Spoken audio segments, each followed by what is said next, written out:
امام احمد بن حنبل رحمۃ اللہ علیہ انہوں نے 16 سال ظلم برداشت کیا ہے عباسیوں کا۔ یاد رکھیے اس کی صورتیں 2 حصوں میں منقسم ہیں، مکی اور مدنی۔ یعنی صورت کے اعتبار سے رکوع گنو گے تو یہ رکوع 40واں ہے، اور اگر پارے کے رکوع دیکھو گے تو پارا آپ کا 30واں شروع ہوا ہے، اور پارے کے اعتبار سے یہ رکوع کون سا ہے؟ 8واں ہے۔ بعض اہل علم اس بات کے قائلین ہیں کہ بسم اللہ الرحمن الرحیم یہ ہر سورت کی ایک مستقل آیت ہے، جبکہ ہر نبی سے اللہ تعالیٰ 3 طریقوں سے ہم کلام ہوتے ہیں۔ اب الہام کا معاملہ یاد رکھیے، وہ صحیح بھی ہو سکتا ہے کسی کا، وہ غلط بھی ہو سکتا ہے۔ کشف یہ یاد رکھیے یہ عام طور پہ صوفیوں کی اصطلاح ہے۔ فترۃ الوحی یعنی پھر رسول اللہ صلی اللہ علیہ وسلم پر کچھ دیر کے لیے وحی رک گئی، اور یہ ماضی یا مضارع کے صیغے سے جو صورتیں شروع ہوتی ہیں، سبح سے ہوں یا یسبح سے ہوں، جو صورتیں ان الفاظ سے جن کی ابتدا آغاز ہوتی ہے انہیں مسبحات کہا جاتا ہے۔ یعنی السبع الطوال 7 لمبی صورتیں، یہ جتنے بھی جہمیہ، معتزلہ، معطلہ، یہ جتنے بھی صفات کے منکر بدعی فرق ہوں گے نا، یہ سارے انکار کرنے والے اللہ کی تنزیہ کے نام پہ انکار کرتے ہیں۔ دورہ تفسیر القرآن الکریم فضیلت الشیخ یحییٰ العارفی حفظہ اللہ تعالی۔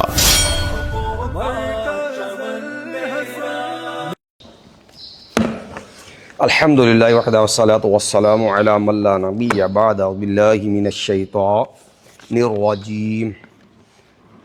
الحمدللہ ہمارا یہ دورہ تفسیر القرآن جس کا آج ہم آغاز کرنے جا رہے ہیں، اس کی ابتدا کے اندر سب سے پہلے جو ہے تعارف جو ہے وہ اختصار کے ساتھ جو ہے وہ پیش کریں گے کہ قرآن مجید کی تفسیر سے قبل کم از کم ہمیں اس بات کی بصیرت ہونی چاہیے کہ قرآن مجید کہتے کس کو ہیں۔ یاد رکھیے ما بین اللوحین، 2 گتوں کے درمیان قرآن مجید اللہ کی کتاب جو بسم اللہ سے شروع ہوتی ہے والناس پہ جا کر کے مکمل ہوتی ہے، 114 صورتوں کا یہ مجموعہ قرآن مجید کہلاتا ہے، اور یہ نام خود اللہ تعالیٰ کا تجویز کردہ ہے، بل ہوا قرآن مجید فی لوح محفوظ۔ یہ قرآن مجید ہے جو اللہ تعالیٰ نے لوح محفوظ کے اندر جو ہے وہ لکھ رکھا ہے۔ قرآن مجید یہ قرأ یقرأ قراءۃً سے یہ لفظ بنا ہے، جس کا معنی ہوتا ہے بہت زیادہ پڑھی جانے والی کتاب۔ یہ اس کا لفظی اور لغوی معنی ہے۔ اور یہ قرآن مجید جو ہے یہ نبی صلی اللہ علیہ وسلم پر 23 سال، بنیادی طور پر جو ہے 22 سال 9 ماہ اور 9 دن ٹوٹل بنتے ہیں۔ 22 سال 9 ماہ اور 9 دن کا یہ ٹوٹل دورانیہ ہے، جس کے اندر رسول اللہ صلی اللہ علیہ وسلم پر یہ قرآن مکمل ہوا، نزول اس کا مکمل ہوا۔ 22 سال 9 ماہ اور 9 دن کے اندر۔ یاد رکھیے اس قرآن مجید کے نزول کے 3 مراحل ہیں جو بیان کیے جاتے ہیں۔ پہلا نزول ہے لوح محفوظ کے اندر اس کا لکھا جانا، بل ہوا قرآن مجید فی لوح محفوظ۔ اللہ نے لکھ کے لوح محفوظ کے اندر قرآن مجید لکھا ہے، قلم کو حکم دیا، اور یہ اللہ کا کلام ہے جو لوح محفوظ میں ثبت ہے۔ پھر لوح محفوظ سے بیت العزہ، بیت المعمور جو ہے وہاں پر جو ہے نزول ہے، جیسا جو ہے جس کی آپ نے پڑھا قرآن مجید میں 2 آیتیں ہیں، انا انزلناہ فی لیلۃ مبارکہ، سورہ دخان کے اندر ہے، اسی طرح سورۃ القدر میں ہے، انا انزلناہ فی لیلۃ القدر، ہم نے اس قرآن کو قدر والی رات میں، عزت والی رات میں، مرتبے والی رات میں نازل کیا ہے۔ یہ رات کا جو ایک رات میں نزول ہے، یہ لوح محفوظ سے بیت المعمور بیت العزہ میں جو ہے یہ نزول ہے۔ پھر تیسرا نزول ہے جو بیت المعمور سے حسب حالات رسول اللہ صلی اللہ علیہ وسلم کے قلب اطہر پہ نازل ہوا، نازل بہ الروح الامین علی قلبک، کہ جو ہے یہ قرآن مجید جو ہے جبریل امین روح الامین نے آپ صلی اللہ علیہ وسلم کے قلب اطہر پر کیا ہے، اتارا ہے۔ دوسری بنیادی چیز یہ آپ نے ذہن میں رکھنی ہے، ہمارے ہاں اسلاف کے اندر اس مسئلے کو بڑی کلیئرلی واضح کیا گیا۔ ہمارے معاشرے کے اندر ایک بڑا بدترین مسئلہ آج بھی موجود ہے، لیکن آج کل لوگوں کے ہاں یہ عقیدہ تھوڑا سا سنسر کر کے پیش کیا جاتا ہے، وگرنہ یہ وہ عقیدہ ہے جو عباسی دور تھا، بنو عباس کا جو دور تھا، بنو امیہ کی خلافت کے بعد دور آیا بنو عباس کا۔ بنو عباس کے دور میں جب فلسفے وغیرہ کی کتابوں کے ترجمے ہوئے، پھر عقلی موش گافیاں، عقلی ڈگونسلے انہوں نے زور پکڑا، پھر اس کے نتیجے کے اندر جو ہے برائیاں جرائم ظاہر ہوئے، ان میں سے ایک جو ہے وہ جرم جو ہے گناہ جو ظاہر ہوا وہ تھا مسئلہ خلق قرآن کا مسئلہ سامنے آیا۔ خلق قرآن کا مسئلہ یہ تھا کہ جو جتنے بھی یہ فلسفی تھے، جو کلامی تھے، عقل کے پجاری تھے اور فلسفے سے ان چیزوں سے متاثر تھے، ان کے نزدیک قرآن مجید جو ہے وہ کلام اللہ نہیں ہے، ان کے نزدیک یہ کلام جو ہے یہ مخلوق ہے۔ امام احمد بن حنبل رحمۃ اللہ علیہ، انہوں نے 16 سال ظلم برداشت کیا ہے عباسیوں کا۔ 16 سال عباسی خلفاء نے کوڑے برسائے ہیں امام و اہل سنہ امام احمد ابن حنبل رحمہ اللہ پہ، اسی بات پر کہ وہ اس بات کو تسلیم کریں کہ قرآن کلام اللہ نہیں، رب کی کلام نہیں بلکہ مخلوق ہے۔ تو امام احمد ابن حنبل رحمہ اللہ نے بغاوت نہیں کی ان کے خلاف۔ یاد رکھیے، ظالم حکمرانوں کے خلاف بھی بغاوت کی اسلام اجازت نہیں دیتا، اسلام میں بغاوت جائز نہیں ہے، لیکن ان کے باطل موقف کو تسلیم نہیں کیا امام احمد بن حنبل رحمہ اللہ نے، کہ کہتے تھے قرآن لے آؤ، سنت لے آؤ، مان جاؤں گا۔ لیکن پھر بالآخر جو ہے یہ ظلم کا معاملہ ٹوٹا اور امام احمد بن حنبل کو اللہ نے سرخروئی دی اور یہ پھر کفر مٹنا شروع ہوا۔ اور اسی طرح دیگر ائمہ اہل علم جو تھے وہ بھی اس مسئلے کے اندر جو ہے اس اعتاب میں رہے، جیسے امام شافعی رحمہ اللہ کے شاگرد تھے امام یحییٰ بن یوسف البویتی۔ امام بویتی رحمۃ اللہ علیہ مصر کے اندر تھے، جس موقع پہ امام احمد کھڑے تھے کہ قرآن کلام اللہ ہے، یہی موقع امام بویتی رحمہ اللہ کا تھا۔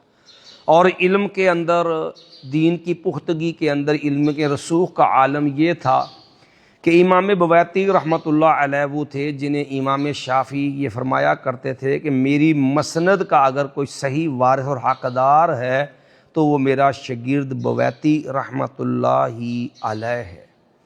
عباسیوں نے ان کو اونٹ پہ لٹکا کے، اونٹ پہ ڈال کے مصر سے بغداد لے کر کے آئے اور ان کو بیڑیوں میں جکڑا ہوا تھا امام بویتی رحمۃ اللہ علیہ کو، اور بغداد سے یہ چلے تھے اور مصر سے چلے تھے اور بغداد لا کر کے جیل میں ڈال دیا، اور انہیں بھی یہی کہا جاتا تھا کہ آپ یہ اقرار کریں، یہ تسلیم کریں کہ جو ہے قرآن کلام اللہ نہیں ہے بلکہ معاذ اللہ یہ قرآن مجید جو ہے یہ مخلوق ہے۔ امام بویتی رحمۃ اللہ علیہ فرمایا کرتے تھے بھائی ٹھیک ہے تم جو ہے اس کی کوئی دلیل دے دو، بلکہ فرمایا کرتے تھے وہ تو امام بویتی تو بڑی سیدھی سی بات کیا کرتے تھے۔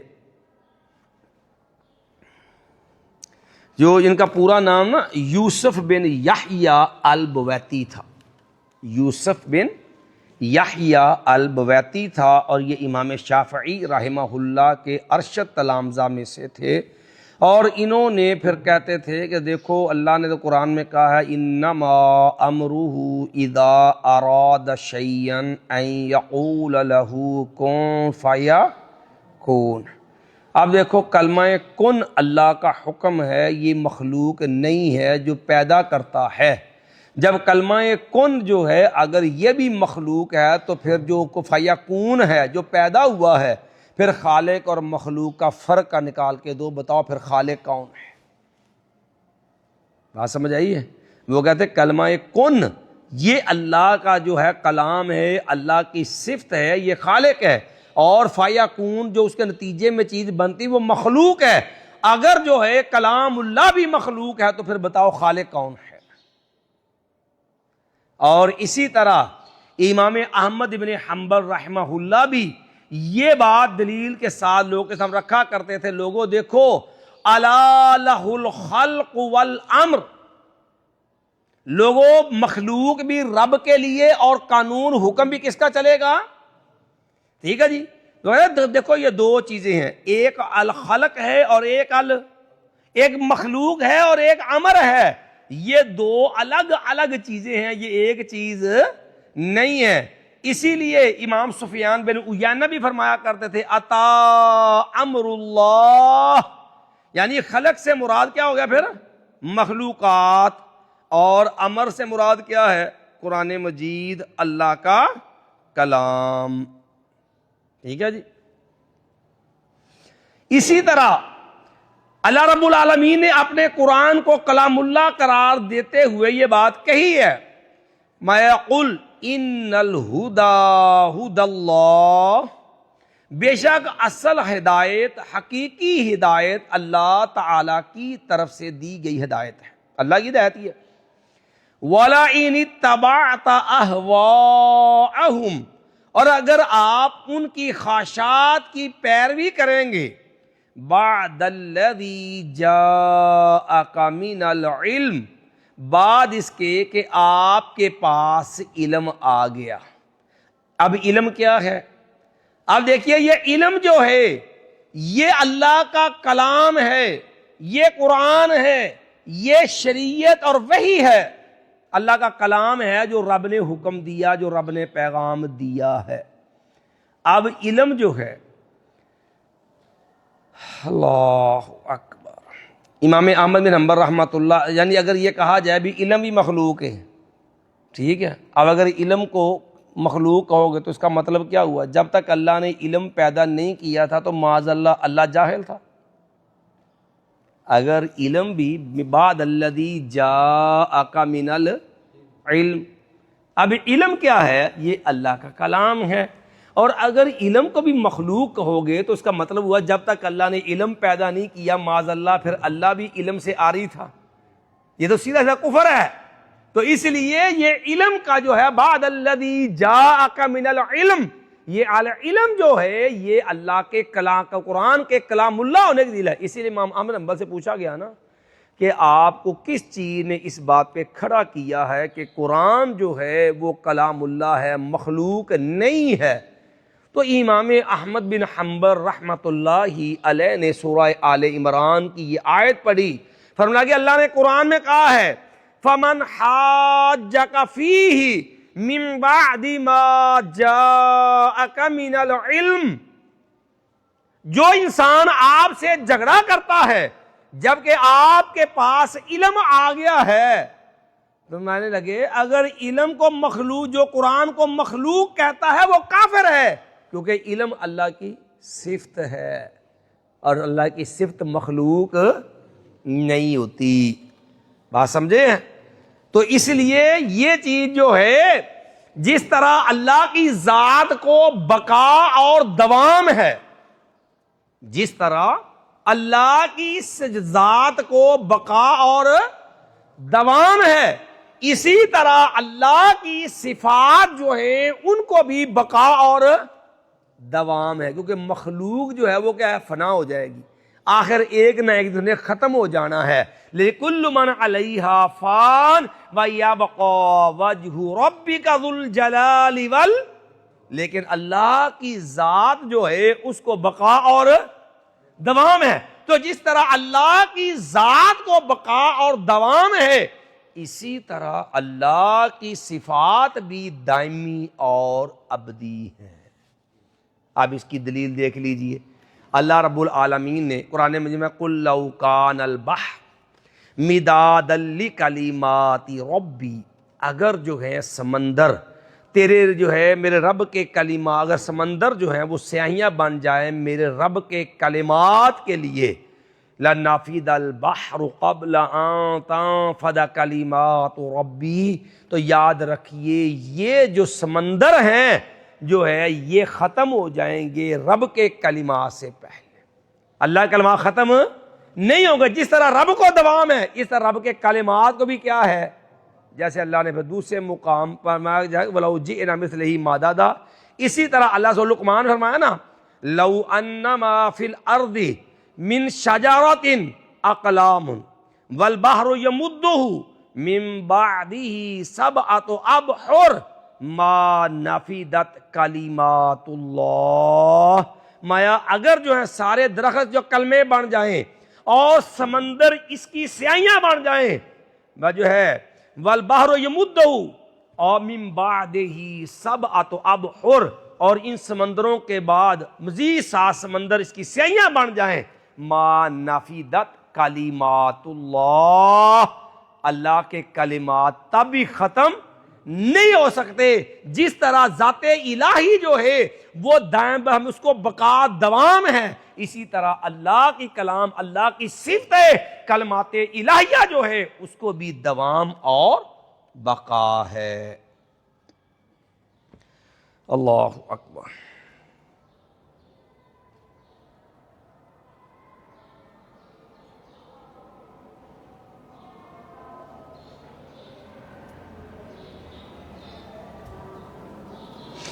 چلیے جی، اسی طرح اب آپ ایک اور بات سمجھ لیجئے، اب دیکھیے قرآن مجید سے ایک اور آیت، کلام قرآن جو ہے یہ اللہ کی کلام مخلوق نہیں ہے۔ اب دیکھیے غیر اللہ کی پناہ پکڑنا کیا ہے، شرک ہے۔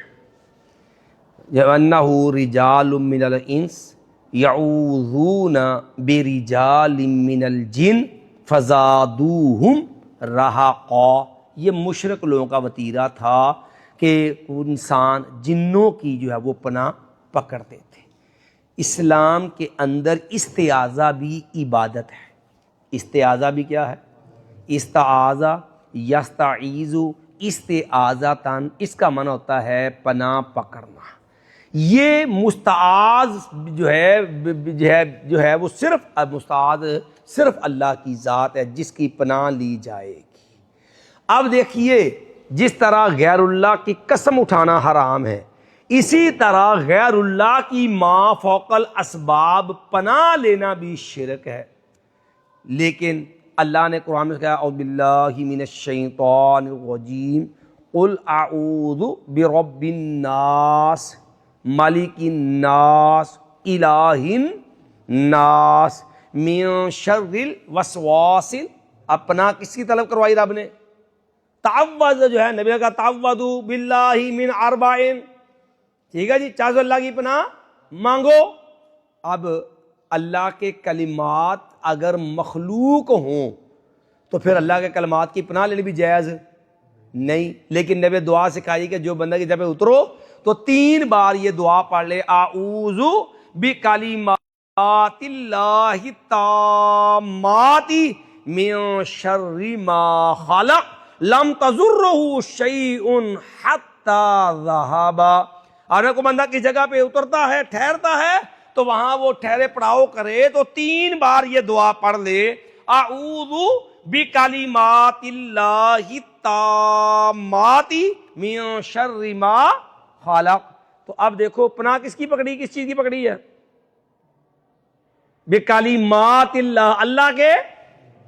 اگر اللہ کے کلمات مخلوق ہو تو بھائی پھر تو مخلوق کی پناہ پکڑنی, ماں فوق ربا پناہ لینی جائز نہیں ہے.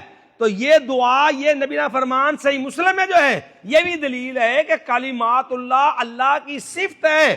اللہ کلام اللہ کی صفت ہے. جس طرح اللہ خالق ہے اور مخلوق نہیں ہے, اسی طرح اللہ کی صفات بھی مخلوق نہیں ہے. اس لیے قرآن مجید جو ہے اللہ کا کلام ہے, اللہ کی صفت ہے, یہ مخلوق نہیں ہے.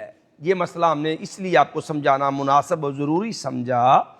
ہمارے ہاں آج بھی آپ حنفی مدارس میں جائیں, حنفی مدارس میں دیکھیں گے ان کا عقیدے میں قرآن اور ہے اور مسائل میں قرآن اور ہے. فقہی قرآن اور ہوتا ہے, عقیدے میں قرآن اور ہوتا ہے. اب دیکھیے یہ ان کو شرح قائد نصفی وغیرہ کتابوں میں یہ عقیدہ پڑھایا جاتا ہے اللہ تعالیٰ کی جو کلام ہے, اللہ کلام کرتا ہے, لیس لہ صوت ولا حروف. اللہ کی کلام تے ہے لیکن اللہ تعالیٰ کی کلام کے نہ حروف ہیں نہ اس کی آواز ہے. اب یہ کفریہ عقیدہ باقاعدہ حنفی مدارس کے اندر پڑھایا جاتا ہے. وہی مسئلہ جس پہ امام احمد بن حنبل نے جو ہے وہ کوڑے کھائے, لیکن اسلام پہ کمپرومائز, عقیدے پہ کمپرومائز کرنا گوارا نہیں کیا. یہ عقیدہ آج ان لفظوں پڑھایا جاتا ہے کہ جناب اللہ تعالیٰ کی کلام ہے لیس لہ صوت ولا حروف العیاذ باللہ, جس کا معنی بنتا ہے کہ اللہ کی ذات معاذ اللہ گنگی ہے.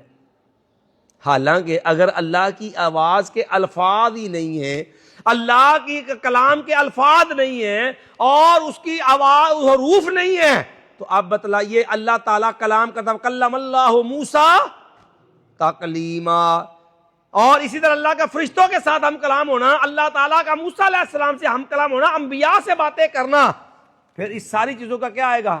انکار. لازم لگتا ہے وَأَلْقِ مَا فِي يَمِينِكَ فَإِذَا هِيَ تَلْقَفُ مَا يَأْفِكُونَ, کہ اللہ کہتا ہے میرے موسیٰ علیہ السلام پھینکیے. اللہ کا موسیٰ علیہ ہم کلام ہونا قرآن میں بھرا پڑا ہے, تو اگر اس کی آواز نہیں تھی, حروف نہیں, تو موسیٰ نے سنا کیا اور سمجھا کیسے ہے؟ تو یہ بھی بدبختی ہے کہ آج بھی یہ کفریہ عقیدہ ان الفاظ سے امت کو پڑھایا جاتا ہے, اور عقیدہ وہی کفریہ امت کو دیا جاتا ہے کہ اللہ تک قرآن مجید کلام نہیں ہے. چلیے جی, اب ہم آئیں گے قرآن مجید کے تعارف میں. پہلی چیز کیا ہوئی؟ قرآن مجید اللہ کا کلام ہے, ہم نے اس کے کلام الہی ہونے کے دلائل دیے. یہ نام اللہ کا اپنا جو ہے وہ تجویز کردہ ہے. پھر اس کے نزول کے 3 مراحل بیان کیے, لوح محفوظ, بیت العزہ, پھر اس کے بعد قلب اطہر پہ, اور اس کی جو ہے نزول کی بھی تفصیلی نزول کا دورانیہ ہم نے بیان کیا. اب آ گیا اس سے اگلا مرحلہ قرآن مجید کے تعارف کا. اور قرآن مجید جو ہے یاد رکھیے اس کی کل 114 صورتیں ہیں. کتنی صورتیں ہیں؟ 114 صورتیں. یاد رکھیے قرآن مجید کے نزول جو ہے اس کی 2 جو ہے وہ ترتیب ہیں. قرآن مجید کی 2 ترتیبیں ہیں, ایک ترتیب نزولی ہے اور ایک ترتیب جو ہے یہ موجودہ جو مروجہ ترتیب ہمارے پاس ہے نبوی ترتیب ہے. نزولی ترتیب کا مطلب ہے کہ سب سے پہلے جو وحی نازل ہوئی وہ وحی تھی اقرأ بسم ربک الذی خلق خلق الانسان من علق. یہ ہے سب سے پہلی جو وحی نازل ہوئی. اور سب سے آخر میں جو وحی نازل ہوئی ہے وہ آیت ہے قرآن مجید کی وَاتَّقُوا يَوْمًا ترجعون فیہ الی اللہ. سورہ بقرہ میں یہ آیت ہے, اور یہ اگرچہ وہاں 5-6 اہل علم نے آیتیں لکھی ہیں. کسی نے کہا جا الیوم اکملت لکم دینکم آخری آیت ہے, کسی کے ایک اور آخری کوئی آیت ہے. لیکن اگر وہ دیکھیں گے تو وہ مختلف اعتبار سے وہ آخری ہے. مثلا الیوم اکملت لکم دینکم، اس چیز کہتے کئی کہہ دیتے ہیں آخری آیت. بھئی یہ آخری آیت ہے احکام کے نزول کے اعتبار سے کہ جو شرعی احکام تھے وہ اللہ نے اس کے بعد اس کے اوپر لا کے مکمل کر دیے. لیکن بالفعل عملی طور پر واقعاتی طور پہ سب سے آخر میں جو جو آیت نازل ہوئی وہ آیت تھی وَاتَّقُوا يَوْمًا تُرْجَعُونَ فِيهِ إِلَى اللَّهِ. یہ نزولی ترتیب ہے، اور یہ جو ترتیب موجودہ قرآن مجید کی ہے سمجھے، یہ توقیفی ہے. توقیفی کا مطلب ہے کہ اس میں ہمارا انسانوں کا ہمارا کو عمل دخل نہیں ہے. رسول اللہ صلی اللہ علیہ وسلم پہ قرآن نازل ہوتا گیا تو نبی صلی اللہ علیہ وسلم کے پاس جو کاتب وحی صحابہ کرام تھے، اور یہ 10 سے زیادہ 10 صحابہ کرام تھے کم از کم، جو رسول اللہ صلی اللہ علیہ وسلم کے پاس وحی لکھا کرتے تھے. یہ صحابہ کرام جو ہے جب قرآن کی کوئی آیت آتی تو نبی علیہ السلام ان کو فرماتے کہ اس آیت کو فلاں آیت کے ساتھ ملا دو، اس آیت کو فلاں آیت کیا، اس سورت کو فلاں سورت کے ساتھ. تو یہ جو موجودہ ترتیب ہے قرآن مجید کی یہ توقیفی ہے، نبی صلی اللہ علیہ وسلم کی لگوائی ہوئی ترتیب ہے، اس میں امتیوں کا کوئی عمل دخل ترتیب میں نہیں ہے. اب اس کے بعد اگلا مرحلہ یہ ہے، قرآن مجید جو ہے یاد رکھیے اس کی صورتیں 2 حصوں میں منقسم ہیں، مکی اور مدنی. مکی اور مدنی کا مطلب یہ ہے کہ رسول اللہ صلی اللہ علیہ وسلم پر قرآن مجید کا جتنا حصہ نزول جو ہے وہ ہجرت کرنے سے پہلے نازل ہوا وہ مکی کہلاتا ہے، اور ہجرت کے بعد وفات تک رسول اللہ صلی اللہ علیہ وسلم پہ جو قرآن نازل ہوا وہ مدنی کہلاتا ہے.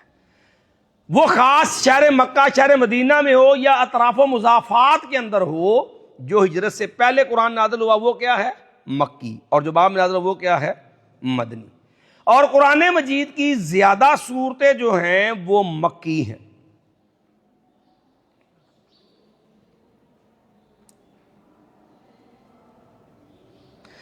کل مکی صورتیں جو ہیں قرآن مجید میں یہ 86 ہیں، 86 صورتیں جو ہیں وہ کیا ہیں مکی ہیں، اور 28 صورتیں جو ہیں وہ مدنی ہیں.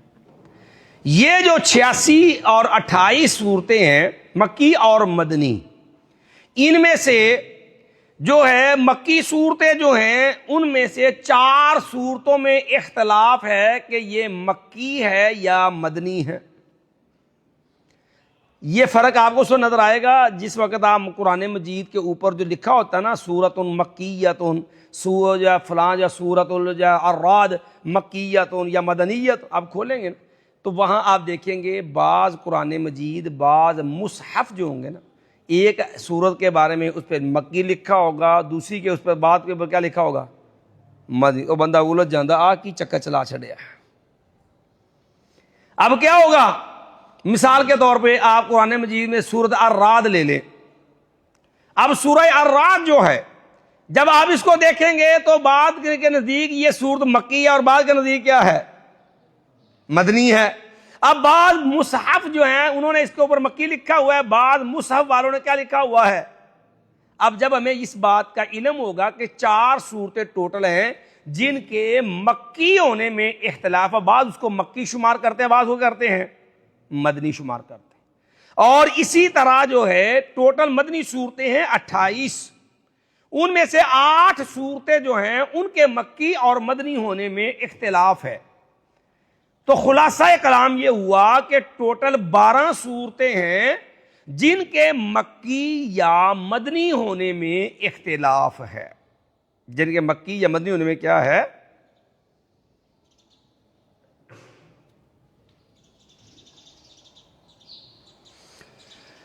اللہ اکبر. اب چلیے جی اس سے تھوڑا سا آگے ایک قرآن مجید مجھے دیں، یہاں پر یہاں میرے پاس یہی لے لیتے ہیں. تو لکھا ہونا. اب آپ کے پاس قرآن مجید ہے, سب کے پاس ہے قرآن مجید, کھولیں, لے لیں, کوئی بات نہیں, لے جائیں. اب دیکھیے, اللہ یہاں سے قرآن مجید مجھے بھی دے دیں اگر ہے تو, یہ اس وقت آسانی ہو جائے گی ذرا اس پہ. چلیے, یہ باقی جس بات نہیں ہے کہ دو تین ساتھی مل جائیں آپس کے اندر. یہ نسخہ ہی بیرون یا باہر والا ہے, اس پہ تو شاید لکھا بھی نہ ہو صورتوں کی تفصیل. دوسرا نسخہ پکڑو یار, عام جو ہمارے پاکستانی چھاپا ہے. نہیں, آپ جو چیز دکھانی ہے وہ سب کو یہ چاہیے, اس کے اوپر آپ کے اوپر لکھا ہی نہیں ہوگا, آپ کو سمجھ کے آئے گی کہ میں کہنا کیا چاہ رہا ہوں. اب دیکھیے سورہ فاتحہ نکال لیجیے. اب جس وقت آپ سورہ فاتحہ نکالیں گے نا تو یہاں پہ نمبرنگ لگی ہوئی ہے, توجہ کیجیے. اب دیکھیے سورۃ الفاتحہ مکیۃ لکھا ہوا ہے. اچھا, شروع میں کیا لکھا ہوا ہے, نمبر کون سا ہے, اور آخر میں سورہ بقرہ نکالیے. سورہ بقرہ صفحہ کو نہیں, کوئی بات نہیں, یہ لے لیں, میں نے یہاں سے نکال لیتا, آپ پڑھیں, یہ میں اپنے سے نکال لیتا. سورہ بقرہ نکالیے. دیکھیے سورۃ البقرہ مدنیۃ, سورہ بقرہ کیا ہے, مدنی ہے, اور شروع میں نمبر کیا لگا ہوا ہے, 2, اور آخر میں نمبر کیا لگا ہوا ہے, 87. اب یہ کیا چکر ہے. دیکھیے ہم نے آپ کو ایک بات بتائی ہے, ترتیب کی 2 قسمیں ہیں, ایک ترتیب توقیفی ہے اور ایک ترتیب نزولی ہے. یہ جو پہلا نمبر ہے نا, یہ توقیفی ترتیب کے اعتبار سے ہے کہ رسول اللہ صلی اللہ علیہ وسلم جس ترتیب سے قرآن مجید میں صورتیں لکھوائی ہیں, یہ اس ترتیب سے فاتحہ کا نمبر پہلا ہے, سورۃ البقرہ کا نمبر کیا ہے, اور جو بعد کے آخر میں نمبر لگا ہوا ہے یہ نمبر ہے سورتوں کا ترتیب نزولی کے اعتبار سے. یعنی فاتحہ نزول کے اعتبار سے 5ویں نمبر پر ہے. نزول کے اعتبار سے سورت کا فاتحہ کا نمبر کون سا ہے, 5واں, اور ترتیب میں کون سا ہے, پہلا. جو توقیفی ترتیب اس میں کیا ہے, پہلا. سورۃ البقرہ جو ترتیب کے اندر اس کا نمبر کتنا ہے, 2, اور نزول کے اعتبار سے اس کا نمبر کون سا ہے, 87 87واں نمبر ہے. تو ایک تو یہ چیز آپ نے خیال رکھنی ہے کہ مصحف کے اوپر جو یہ مختلف نمبرنگ ہوتی ہے نا, یہ بھی آپ کے علم میں ہونی چاہیے. دیکھو ایک طالب علم ہونے کے ناطے قرآن مجید کے اوپر جو نمبرنگ وغیرہ لگائی ہے اہل علم نے, ہمیں اس کا بھی شعور ہونا چاہیے. ہم ہوتا کیا ہے, ہمارے طلبہ اکثر اس بات پہ توجہ نہیں دیتے. بعض کو بندہ پوچھ لے تو پریشان, تو پتہ نہیں ہے کیوں لکھے نمبر میں, کیوں لکھے نہیں. بھئی ہر چیز کا کوئی نہ کوئی مقصد ہے, آپ کو کوئی نہ کوئی بات سمجھائی ہے جو آپ نے سمجھنی ہے. جس طرح یہ نمبرنگ کا معاملہ ہم نے آپ کو پہلی چیز بتلائی کہ آپ نے اس چیز کو خیال رکھنا. اسی طرح رکوع کے اندر نمبرنگ لگی ہوتی ہے. آپ کبھی چیک کریں جب رکوع کوئی کھولے سورہ کا رکوع, سورہ بقرہ کا, آپ ایسے کریں سورہ بقرہ کا آخر نکال لیں, سورہ آخر یا آخر سے پہلا رکوع نکال لیں. نکال لیں گے یا دوسرا پارا نکالیں شروع سے, جو سے آسانی ہے وہ کر لیں. جلد دونوں میں سے جو آسانی ہے نا وہ کر لیں, کوئی چیز ہے.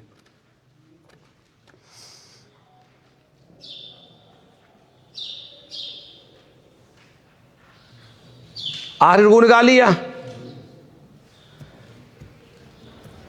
اب اس رکوع سے کو دیکھیں, اس کے جہاں رکوع ہے نا اس کی علامت کے طور پہ عین لکھا ہوتا ہے. کوئی بھی رکوع کی علامت دیکھیں گے وہ عین لکھا ہوگا, اس میں 3 قسم کے عدد ہوں گے, 3 قسم کی گنتی ہوگی. اس کے اوپر بھی گنتی ہوگی, وسط میں بھی ہوگی اور نیچے بھی ہوگی, تینوں جگہ گنتی ہوگی. اب دیکھو یہ 3 طرح کی باتوں کو ظاہر کرے گا. نمبر 1, جو درمیان کے اندر عدد ہوگا, عین کے اندر جو رقم نمبر لکھا ہوتا ہے, رکوع کے اس رکوع میں کل جتنی آیات ہوں گی نا اس کی تعداد عین جو رکوع کی علامت ہے اس کے اندر لکھی ہوگی. دیکھو جو آخری رکوع آپ نے نکالا اس کے اندر نمبرنگ کیا ہے, کتنے ہیں, 3 لکھا اندر. آپ پچھلے رکوع سے لے کے اس رکوع تک کہتے ہیں گنو کتنی ہے, 3 ہی ہیں. اب دیکھو اوپر نمبر کتنا لکھا ہوا ہے, نیچے اب دیکھو یہ دو علامتیں جو ہوتی ہیں، جو نیچے نمبر ہوتا ہے وہ پارے کا نمبر ہوتا ہے. پارے کا رکوع کتنا ہے؟ عین کے نیچے جو علامت ہوتی ہے یہ پارے کا رکوع نمبر ہوتا ہے، کہ جو پارا آپ پڑھ رہے ہیں، مثلا یہ تیسرا پارا شروع ہو گیا سورہ بقرہ، تیسرے پارے مکمل ہوتی ہے، تو آپ نے آخری رکوع نکالا تو اس کے نیچے جو نمبر تھا اس میں نمبر کتنا تھا؟ 8. یعنی گویا کہ سورہ بقرہ کا جو جہاں پہ اختتام ہو رہا ہے، یہاں جو ہے تیسرے پارے کا 8واں رکوع مکمل ہو گیا. اس سے نیچے علامت نمبر کا لگا 8، اور اوپر جو نمبر 40 ہے یہ نمبر ہوتا ہے جو ہے سورت کا رکوع. یعنی سورت کے اعتبار سے رکوع گنو گے تو یہ رکوع 40واں ہے، اور اگر پارے کے رکوع دیکھو گے تو پارا آپ کا تیسرا شروع ہوا ہے، اور پارے کے اعتبار سے یہ رکوع کون سا ہے؟ 8واں ہے. اب دیکھو جو رکوع کی علامت ہے اس میں تینوں عدد پورے ہو گئے، تینوں عدد پورے ہو گئے، کہ پہلے نمبر پر جو علامت تھی، جو درمیان کے اندر عدد ہے، یہ ہوتی رکوع کی آیات جو ہیں اس کی تعداد، اور جو رکوع کی علامت کے نیچے نمبر لگا ہوتا ہے یہ ہوتا ہے پارے کا رکوع نمبر، کہ جس پارے میں جو آپ کھڑے پڑھ رہے ہیں اس پارے کا یہ رکوع نمبر فلاں ہے. اور جو اوپر نمبر لگا ہوتا ہے وہ سورت کا رکوع نمبر ہوتا ہے، کہ جو سورت آپ پڑھ رہے ہیں اس سورت کا یہ رکوع نمبر کون سا ہے. ٹھیک ہے جی، چلیے جس سے آگے ذرا. اب اس کے بعد ایک بنیادی اور چیز جو ہم نے سمجھنی ہے، قرآن مجید جو ہے اس کے رکوع کتنے ہیں، آیات کتنی ہیں. یہ بات تو ویسے عام معروف ہی ہے کہ کل قرآن مجید میں 558 یعنی 558 رکوع ہیں ٹوٹل قرآن مجید کے. ٹوٹل رکوع کتنے ہیں؟ 558. اور ٹوٹل آیات قرآن مجید کی جو ہیں وہ ہیں 6236. یہ عام طور سے کہتا ہے 6666، یہ کسی اعتبار سے بھی ٹھیک نہیں ہے، یہ تقسیم غلط ہے. اور یہ جو آیات کی تقسیم میں بعض جگہ اختلاف آتا ہے نا، اس کی ایک وجہ یہ بھی ہے کہ بسم اللہ الرحمن الرحیم اس کی گنتی جو ہے وہ بھی اختلاف کا باعث ہے. گنتی کیا؟ بعض اہل علم اس بات کے قائلین ہیں کہ بسم اللہ الرحمن الرحیم یہ ہر سورت کی ایک مستقل آیت ہے. اب جو اہل علم بسم اللہ الرحمن الرحیم کو ہر سورت کی ایک مستقل آیت شمار کرتے ہیں، ان کے نزدیک ظاہر بات ہے ہر سورہ 114 آیتیں بڑھ گئی. اور جو اہل علم جو ہیں اس بات کے قائلین ہیں کہ نہیں، بسم اللہ الرحمن الرحیم ہر سورت کی مستقل آیت نہیں ہے. اب ان کے نزدیک 114 آیتیں کم ہو گئی. اب اس کا ایک نتیجہ چیک کرو، سورہ فاتحہ نکالیے، سورہ فاتحہ نکالیے، کھول لیے. اب چیک کرو کہ سورہ فاتحہ کی آیتیں کل کتنی ہیں. اوپر لکھا ہوگا سورۃ الفاتحہ مکیۃ، اس کے رکوع اور آیات کا بھی نمبر لگا ہوگا، چیک کرو لگا ہوا ہے. کتنے آیتیں ہیں؟ 7 آیتیں ہیں. 6ٹھی آیت چیک کرو کدھر ہے. آیت نمبر 6 دیکھو کہاں پہ ہے. آیت کا نشان بنا وہ دائرہ لگا. اب دیکھو یہ جب آپ چیک کریں گے نا، جو اہدنا الصراط المستقیم یہ 5 نمبر ہے، صراط الذین انعمت علیہم 6ویں آیت کہاں پہ ہے؟ ہاں دائرہ آیت کا لگا ہوا ہے، گول دائرہ آیت کا، آیت کی علامت کے طور پہ انعمت علیہم پہ. اب یہ بھی بار مصحف پہ لگا ہوگا، بس یہ بھی نہیں لگا ہوگا کہیں مصحف پہ. ہاں جی یہ دیکھیے یہاں بھی نمبر نہیں لگا، یہ دیکھیے انعمت علیہم دائرہ نہیں لگا ہوا، نمبرنگ ڈلی ہوئی ہے. نمبر 6 ڈلا ہوا ہے انعمت علیہم پہ، لیکن دائرہ جو آیت کی علامت ہے وہ نہیں لگا ہوا. کیوں؟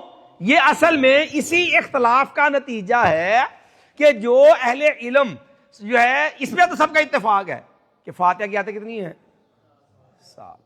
اب جو اہل علم جو ہیں فاتحہ کو مستقل آیت شمار کرتے ہیں، انہوں نے بسم اللہ الرحمن الرحیم پہلی آیت، الحمدللہ رب العالمین دوسری آیت، الرحمن الرحیم تیسری آیت، مالک یوم الدین چوتھی آیت، ایاک نعبد و ایاک نستعین اہدنا الصراط المستقیم چھٹی آیت، اور آگے صراط الذین انعمت علیہم سے لے کر الضالین تک ساتویں آیت۔ اور جو اہل علم کہتے ہیں نہیں بسم اللہ فصل کے لیے ہے، فرق کے لیے ہے، یہ ہر آیت کا حصہ نہیں ہے، ان اہل علم کے نزدیک جو ہے بسم اللہ تو پہلی آیت ہے الحمدللہ رب العالمین۔ اب یہ اہل علم جب گنتی کریں گے تو یہ آئیں گے اہدنا الصراط الذین انعمت علیہم، یہ یہاں پہ آیت مکمل کریں گے اور یہاں پر نمبر دیں گے آیت کا۔ اس لیے یہ اختلاف جو ہم نے آپ کو عرض کیا، اس لیے جو ہے یہ آپ نے ملحوظ رکھنا ہے کہ صحیح قول کے مطابق قرآن مجید کی ٹوٹل آیات جو ہیں وہ 6236 آیات ہیں۔ ٹھیک ہے جی۔ اب ایک اور بات آپ سمجھ لیجئے کہ قرآن مجید وحی الہی ہے۔ قرآن مجید کی نبی صلی اللہ علیہ وسلم پر جو وحی اللہ نے نازل کی ہے وہ 3 طریقوں کی ہے، صرف نبی علیہ السلام پہ نہیں، ہر نبی پہ جو وحی نازل ہوئی ہے نا وہ 3 طریقے۔ سورہ شورہ کا آخری رکوع نکالیے، قرآن مجید آپ کے پاس، سورہ شورہ 25واں پارہ آخری رکوع کھولیے، قرآن مجید کھول لیجیے، آئے گی یہ بات کریں گے انشاءاللہ، بھی آپ دلیل بھی دیں گے اس کی۔ یا سورہ فاتحہ شروع کریں گے نا، یہ تو ابھی صرف ہم نے آپ کو ایک اختلاف کا اشارہ سمجھایا ہے۔ ہمارے نزدیک راجع یہی ہے کہ یہ سورۃ فاتحہ یا بسم اللہ ہر سورت کا حصہ ہے، پھر سورہ ملک پہ اعتراض آ جاتا ہے عام طور پر، بس وہ بھی اس طرح ہی کچھ آیتوں میں ویسے بھی اختلاف ہے وقف کی وجہ سے، اور کچھ اس گنتی کا مسئلہ بنتا ہے۔ چلیے نکل آئی آخری رکوع، وما کان لبشر ان یکلمہ اللہ الا وحیا، یہی ہے، یہیں سے۔ اب توجہ کیجئے، پہلے ہم آیت کا ترجمہ کر لیں پھر انشاءاللہ بات کرتے ہیں۔ اعوذ باللہ من الشیطان الرجیم، وما کان لبشر ان یکلمہ اللہ الا وحیا او من وراء حجاب او یرسل رسولا فیوحی باذنہ ما یشاء انہ علی حکیم وَكَذَلِكَ أَوْحَيْنَا إِلَيْكَ رُوحًا مِّنْ أَمْرِنَا مَا كُنْتَ تَدْرِي مَا الْكِتَابُ وَلَا الْإِيمَانُ۔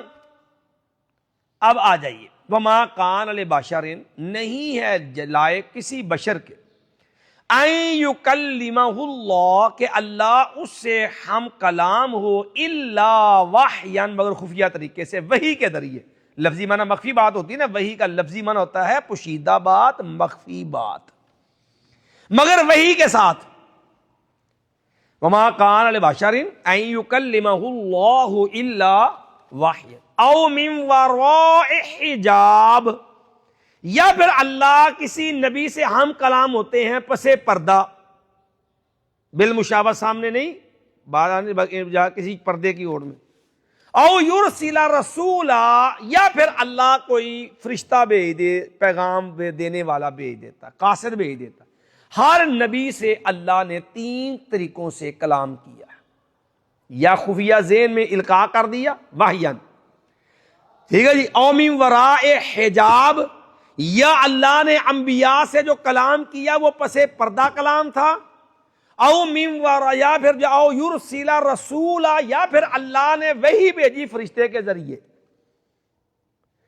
آگے نبی علیہ السلام وَكَذَلِكَ أَوْحَيْنَا إِلَيْكَ رُوحًا مِّنْ أَمْرِنَا، اسی طرح ہم نے وحی کی آپ کی طرف اپنے دین کی، ہم نے جو اپنا امر، اپنا دین آپ کی طرف وحی کیا وہ بھی اسی طرح تھا۔ کس طرح؟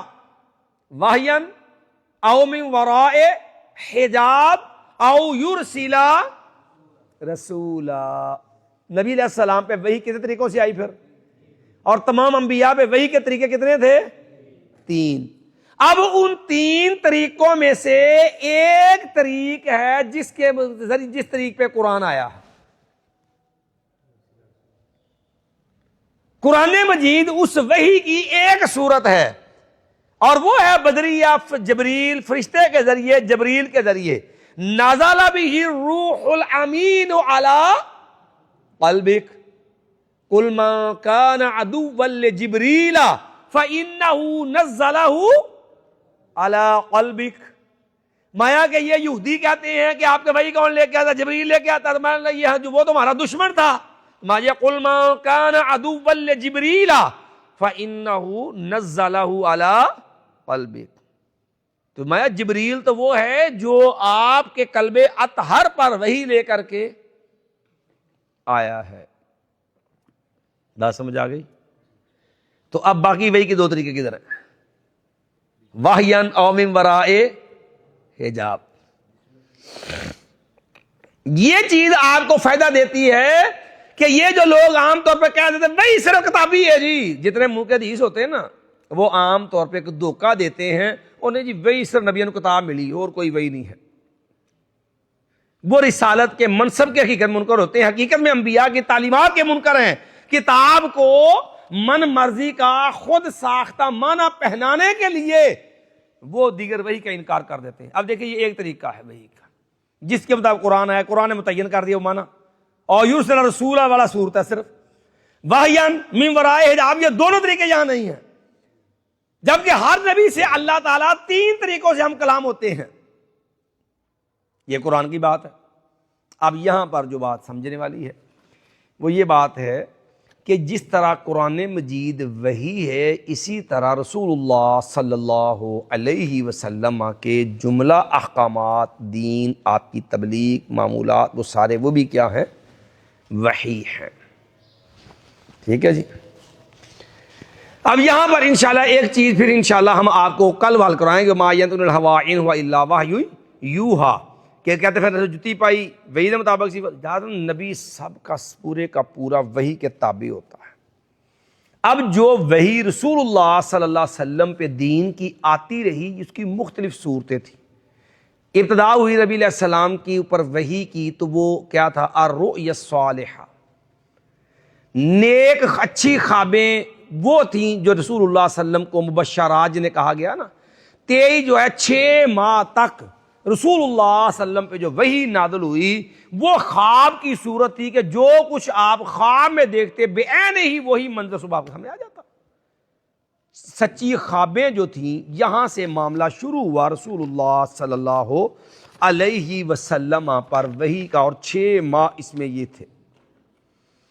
پھر اس کے بعد تھی کہ نبی صلی اللہ علیہ وسلم کو اللہ کا کلام جو ہے سنایا گیا فرشتے کے ذریعے، لیکن فرشتہ نظر نہیں آتا تھا۔ آواز آپ کو آتی تھی لیکن فرشتہ نظر نہیں آیا، آپ کو القاء کر دیا جاتا تھا۔ تیسری ہے کہ فرشتے کا انسانی صورت کے اندر آنا، جیسے اکثر جبریل جو ہے وہ سیدنا دہیہ کلبی رضی اللہ عنہ کی صورت میں آیا کرتے تھے، حتیٰ کہ ایک دفعہ جبریل امین آیا، نبی علیہ السلام سے صحابہ نے پہچان نہیں سکے کون ہے۔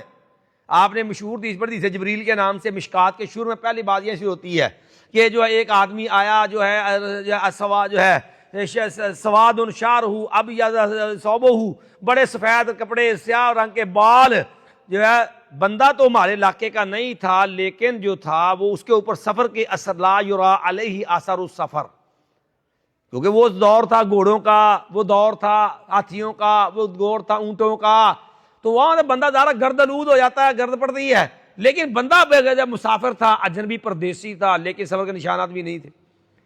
صحابہ کرام لا یعرف منا احد، ہم میں سے کوئی اس کو پہچانتا بھی، رسول اللہ کے گھٹنے ٹیک کے بیٹھ گیا، کلام کرنے لگ گئے، بات کر کے چلے گئے۔ نبی نے پوچھا جبریل عمر جاؤ دیکھ کے آؤ کدھر گیا بندہ، وہ گئے تو باہر گئے، اللہ تلاش کیا کہیں نہیں ملا، کیا لگا پتہ نہیں کدھر چلا گیا، پتہ کون میں نہیں، مایا ذاک جبریل اتاکم یعلمکم دینکم، یہ جبریل تھے جو تمہیں تمہارا دین سکھانے کے لیے۔ تو اسی طرح انسانی صورت کے اندر فرشتے کا آنا، ٹھیک ہے جی، اور اسی طرح جو ہے یعنی عام انسانی صورت میں بشری صورت کے اندر آ گیا، پھر دہیہ کلبی رضی اللہ تعالی عنہ کا، ٹھیک ہے جی، یا اس طرح فرشتے کا اپنی اصل صورت کے اندر آنا، اور یہ کل 2 مرتبہ جبریل امین نبی صلی اللہ علیہ وسلم اصل صورت میں آئے ہیں۔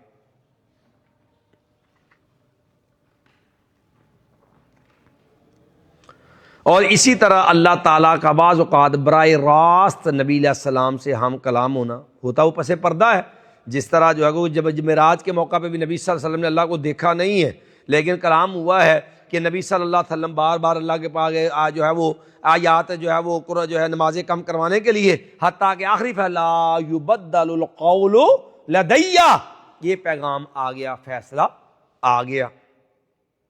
اور پھر آپ نے فرمایا کہ بعض اوقات سے کسی یہ تیز چیز کی آواز ہوتی تھی، اور ان میں سب سے زیادہ جو نبی علیہ السلام کے لیے سخت چیز تھی اور وہ تھی گھنٹی کی آواز کی طرح جو ہے وہ نبی علیہ السلام کے لیے جو سب سے سخت مشقت والی صورت ہوتی تھی، کبھی گھنٹی کی آواز کی طرح معاملہ ہوتا تھا، ٹھیک ہے جی۔ اسی طرح جو ہے تقریباً اسی اتنے ہی معاملات جو ہیں یہ سارے معاملہ ہیں۔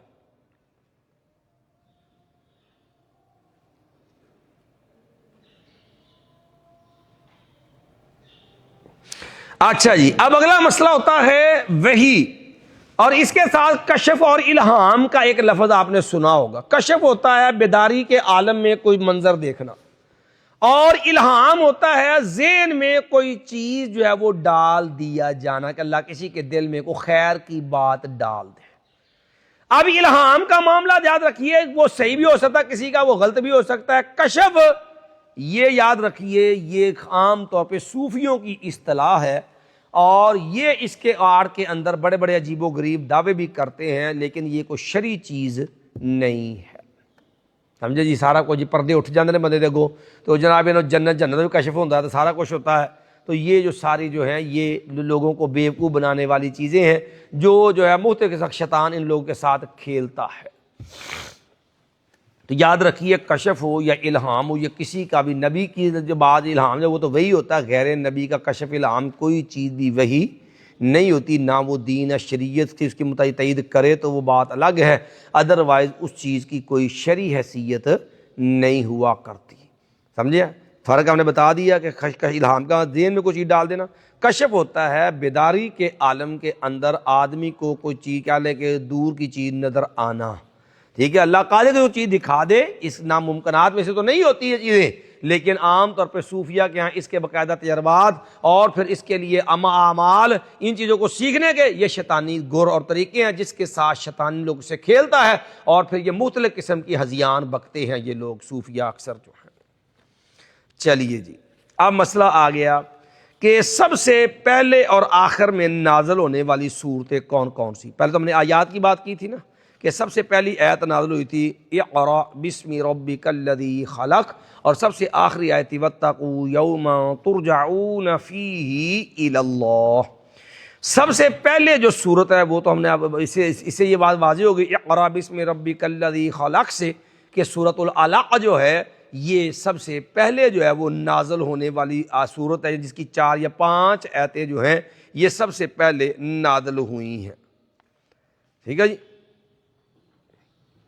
اور اسی طرح جو ہے فترۃ الوحی، یعنی پھر رسول اللہ صلی اللہ علیہ وسلم پر کچھ دیر کے لیے وحی رک گئی، یہ جو 2 وحیوں کے درمیان کا زمانہ ہوتا ہے نا، اسے فترۃ الوحی کہتے ہیں۔ یہ 2 طرح سے ہوتا ہے فترۃ الوحی، ایک ہوتا ہے ایک نبی سے لے کر کے دوسرے نبی کے درمیان، جیسے عیسیٰ علیہ السلام کے بعد رسول اللہ صلی اللہ علیہ وسلم پیدا ہوئے، 571 میں عیسیٰ علیہ السلام پیدا ہوئے، اور 610 ہجری میں رسول اللہ صلی اللہ علیہ وسلم، یا 571 میں رسول اللہ صلی اللہ علیہ وسلم پیدا ہوئے، یعنی گویا کہ عیسیٰ علیہ السلام سے 571 سال بعد نبی اللہ پیدا ہوئے، اور 610 سال جو ہے یہ فترۃ الوحی کا، عیسیٰ علیہ السلام کی آسمان پہ اٹھائے جانے کے بعد سے لے کر کے 610 ہجری عیسوی تک کا جو زمانہ ہے یہ فترۃ الوحی کا زمانہ ہے۔ اس طرح ایک فترہ ہے جو نبی علیہ السلام کی 2 وحیوں کے درمیان وقفہ آیا، پہلی وحی کے بعد پھر کچھ دیر آپ کے پاس جبریل امین نہیں آئے، اور پھر اس کے بعد سورہ مدثر آپ پریشان بھی رہے، پھر سورہ مدثر کی آیات آئی یا ایھا المدثر قم فانذر وربک فکبر۔ تو فترۃ الوحی جو رسول اللہ پہ فترہ کا زمانہ آیا، اس کے بعد سب سے پہلی جو صورت نازل ہوئی وہ تھی سورہ مدثر، اور مکے کے اندر سورہ علق کے جو ہے علق سے جو ہے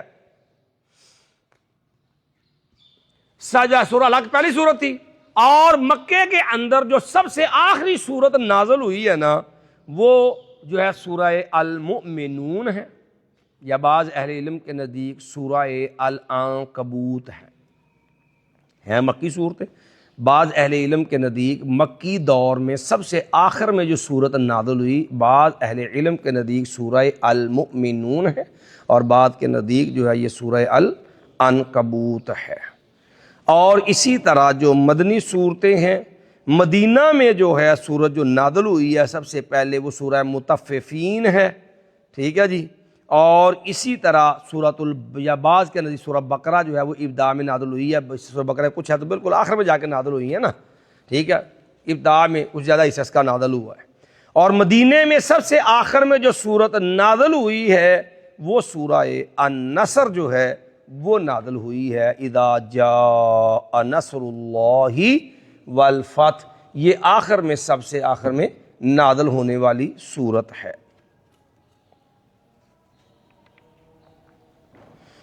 اب آگے پھر ایک اور چھوٹی سی تقسیم ہے صورتوں میں، وہ بھی چونکہ احادیث میں بھی آپ نے پڑھی ہوئی ہے، اختصار سے ہم وہ بیان کر دیتے ہیں، ٹائم تمہارا کافی ہو گیا۔ صورتیں جو ہے وہ اس کے مختلف نام ہیں صورتوں کی اقسام کے اعتبار سے، یعنی صورتوں کی مختلف اقسام ہیں۔ آپ نام سنیں گے تواسیم، یعنی وہ صورتیں جنہیں تواسیم کہا جاتا ہے۔ تواسیم ان صورتوں کہتے ہیں جن کا آغاز حروف مقطعات میں سے تواسین کے ساتھ ہوا، یا اس طرح تواسین میم، ان حروف مقطعات سے جن صورتوں کی ابتدا آغاز ہوتا ہے انہیں تواسیم کہا جاتا ہے۔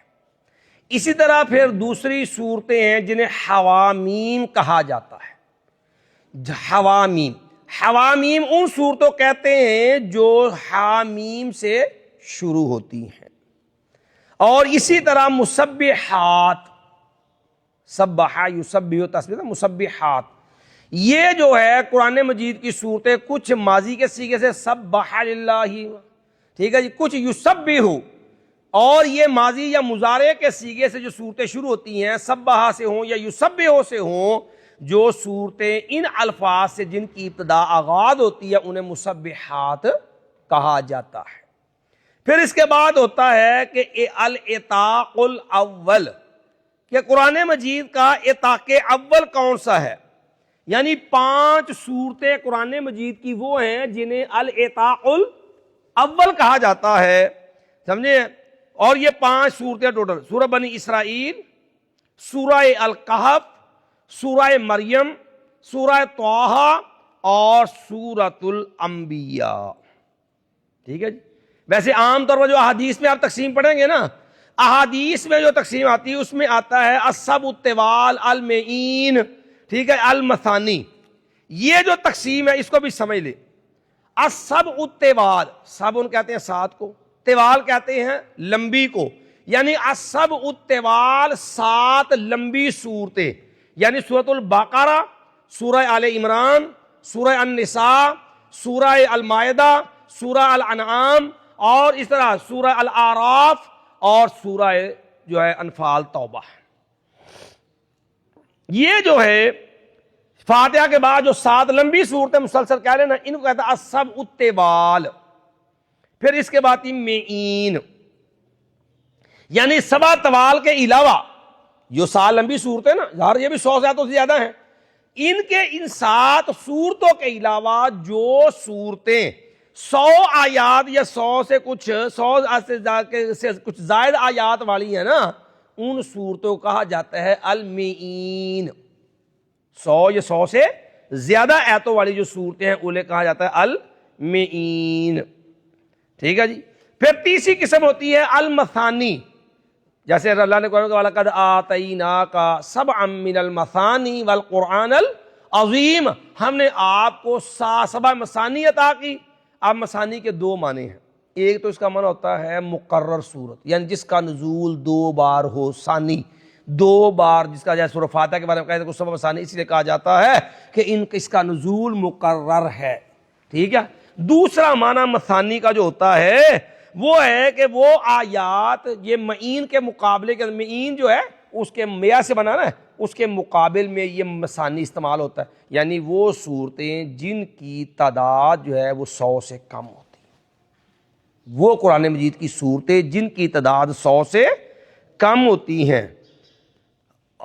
چلیے جی, تو ویسے بھی اس کی وجہ بھی اہل علم نے ایک اور بیان کی مثانی کے معنی کے اعتبار سے کہ ظاہر ہے 7 طوال ہوں یا 100 سے زیادہ طوالی ہوں, ان کے مقابلے میں یہ صورتیں زیادہ پڑھی جاتی زیادہ دہرائی جاتی ہیں, اس اعتبار سے بھی ان کو مثانی کا معنی ان پہ زیادہ صادق آتا ہے.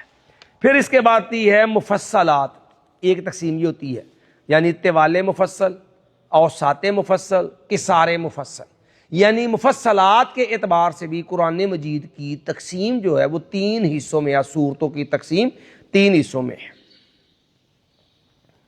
یہ جو تقسیم شروع ہوتی ہے نا مفصلات کی, یہ سورہ قاف یا بعض الحجرات, یہ سورہ حجرات سے شروع ہو کر کے یہ الناس تک جو ہے یہ صورتوں کی تقسیم ہے جنہیں عام طور پر مفصلات کہا جاتا ہے. ٹھیک ہے جی. اور پہلی قسم ہو گئی طوال مفصل, دوسری ہوتی ہے اوساط مفصل, اور تیسری ہے قصار مفصل. سورہ قاف یا الحجرات, ہم نے بتایا نا کہ عالم کا کچھ اختلاف ہے اس بنا پہ سورہ قاف, ٹھیک ہے, قاف والقرآن المجید, سورہ قاف یا حجرات سے لے کر کے سورہ بروج تک جو صورتیں ساری ہیں انہیں کہا جاتا ہے طوال مفصل, انہیں کہا جاتا ہے طوال مفصل. اور اسی طرح جو ہے سورہ بروج سے لے کر کے سورہ بینہ لم یکن الذین کفروا من الکتاب والمشرکین منفکین, یہ سورہ بینہ جو ہے سورہ بینہ تک جو صورتیں ہیں انہیں جو ہے وہ اوساط مفصل کہا جاتا ہے, یعنی بروج کے بعد جو ہے بروج سے لے کر کے بینہ تک, اور پھر البینہ سے الناس تک جو ہے انہیں قصار مفصل کہا جاتا ہے. ٹھیک ہے جی. آگے اور بھی کوئی تقسیمات ہیں لیکن وہ پھر کبھی دیکھے موقع ملتا تو کرتے ہیں. یہ کچھ چیزیں ہیں جو قرآن مجید کا بنیادی تعارف جو تھا اس حوالے سے ہم نے ضروری سمجھا کہ ہم نے جو مصحف پڑھنا ہے اس کے اندر آج کے سبق کے اندر ہم نے سب سے پہلے قرآن مجید کا تعارف حاصل کیا. قرآن مجید کا جو ہے لغوی معنی کیا ہے, یہ قرآن کلام اللہ ہے, اس چیز کے دلائل کیا ہیں کلام اللہ ہونے کے, اور جو منکرین ہیں یاد رکھنا ان کے پاس علمی کوئی دلیل نہیں ہے ما سوائے عقلی شبہات کے. مثال کے طور پہ دیکھو جی, اگر ہم یہ آپ پتہ کرتے ہیں یہ جتنے بھی جہمیہ, معتزلہ, معطلہ, یہ جتنے بھی صفات کے منکر بدعی فرق ہوں گے نا, یہ سارے انکار کرنے والے اللہ کی تنزیہ کے نام پہ انکار کرتے ہیں. نزہ ینزہ تنزیہ, اللہ کو پاک قرار دینا. وہ بھئی تنزیہ تقدیس اللہ کی شان کے لائق برحق ہے, اس کا کوئی منکر نہیں, لیکن تنزیہ کا معنی یہ نہیں ہے کہ تم رب کی ان صفات کا بھی انکار کر دو جنہیں قرآن بیان کرتا ہے. تنزیہ کا یہ معنی ظلم ہے کہ جو صفات رسول اللہ صلی اللہ علیہ وسلم نے اللہ کی بیان کی آپ اس کا انکار کر دو. قرآن و سنت کی بیان کردہ صفات الہیہ کا انکار یہ تنزیہ نہیں ہے, یہ تعطیل میں آئے گا, یہ تحریف میں آئے گا, یہ جو ہے قرآن کے انکار کا حصہ بنے گا, شریعت سے انکار بنے گا. ٹھیک ہے جی. تو یہ اگلی جیسے آپ دیکھیں نا, کیا دیکھیں جی, اگر اللہ ہم میں یہ مان لے کہ اللہ کلام کرتا ہے تو یہ مطلب ہے کلام کے لیے تو منہ ہونا چاہیے, ہونٹ ہونے چاہیے, اس کے اندر زبان ہونی چاہیے, اس کے اندر دانت ہونے چاہیے. اس کا مطلب ہے پھر اللہ تعالیٰ منہ کا محتاج ہے, پھر اللہ تعالیٰ یاذ باللہ پھر اللہ کی زبان بھی ہے, پھر اللہ تعالیٰ کے لیے ایک ہونٹ بھی ہے. اب یہ دیکھیں, اب یہ اللہ کے یہ جہالت کہاں سے پیدا ہوئی؟ عقل کی جو عقلی موش گافیوں کا نتیجہ تھی یہ. اب اس کے نتیجے کے اندر اللہ کو سمجھ لیا کس کی مانند انسان, حالانکہ یہ انسانی کمزوری ہے کہ انسان کلام کے لیے ایک منہ کا محتاج ہے, پھر منہ کے اندر زبان کا محتاج ہے, پھر زبان کی حفاظت کے لیے جبڑے کا محتاج ہے, اور یہ سارے لوازمات انسانی ہیں. اور لیس کمثلہ, اور اللہ کی ذات تو جو ہے اس کی مثل تو کائنات میں کوئی چیز نہیں ہے. اللہ کی ذات جو ہے ان چیزوں سے مبرہ اور پاک ہے. اللہ کی جو صفات ثابت ہیں وہ برحق ہیں, آپ دیکھو اللہ کے نبی علیہ السلام کے سامنے جو ہے وہ کنکروں سے بھی آواز آ رہی ہے، اسی طرح جو ہے کھانے سے تسبیح کے کلمات کی آواز آ رہی ہے۔ اب ان عقل کے اندھوں سے کوئی پوچھے کہ یہ بتاؤ کہ کھانے کا منہ کدھر ہے؟ کھانے کی زبان کتنے ہے؟ اب کھانے کے دانت کہاں پہ ہیں؟ اب کلام کے لیے اگر یہ چیزیں ضروری ہوں اللہ کے لیے تو پھر کھانے سے جو اللہ کے جو تسبیح کے کلمات آوازیں آ رہی ہیں، اب یہ بھی بتا دو کہ ان کھانوں کا منہ کدھر ہے اور اس کے جبڑے کہاں پہ ہیں، اس کے دانت کہاں پہ ہیں، ہونٹ کدھر ہیں، اس کے اندر دانتوں کی زبان کہاں پہ ہے۔ اس لیے یہ اصل میں عقلی موش گافیاں بتایا نا، فلسفی جو موش گافیاں، اس کا نتیجہ ہے کہ یہ تنزیہ کے نام پہ ان لوگوں نے اللہ کی صفت کلام کا انکار کیا، جس کے دلائل ہم نے آپ کے سامنے رکھے کہ اللہ تک کلام اللہ کی صفت ہیں، اللہ کی صفات بھی اللہ کی طرح دائمی ابدی ہیں، اور جس طرح اللہ کی ذات جو ہے وہ جو ہے لا زوال، بے مثل، بے مثال ہے، اسی طرح اللہ کی صفات دائمی ابدی لا زوال ہے، اور جو ہے وہ بھی ابدی ہیں، نہ اللہ کو زوال نہ اللہ کی صفات کو زوال ہے۔ پھر قرآن مجید نے مصحف کا تعارف کیا، ٹھیک ہے جی، اس کے حوالے سے پھر ہم نے جو ہے وہ صورتوں کی بنیادی جو گنتی ہے، رکوعات کی تعداد ہے، پھر اس کے اندر جو ہے جو گنتی جو صورتوں کی ابتدا آخر میں ترتیب نزولی اور ترتیب توقیفی، اس کا ہم نے فرق پڑا، مکی مدنی صورتوں کی تعداد، اسی طرح رکوعات کی تعداد، اور اسی طرح صورتوں کی مختلف جو اقسام تھی، یہ کچھ بنیادی چیزیں تھیں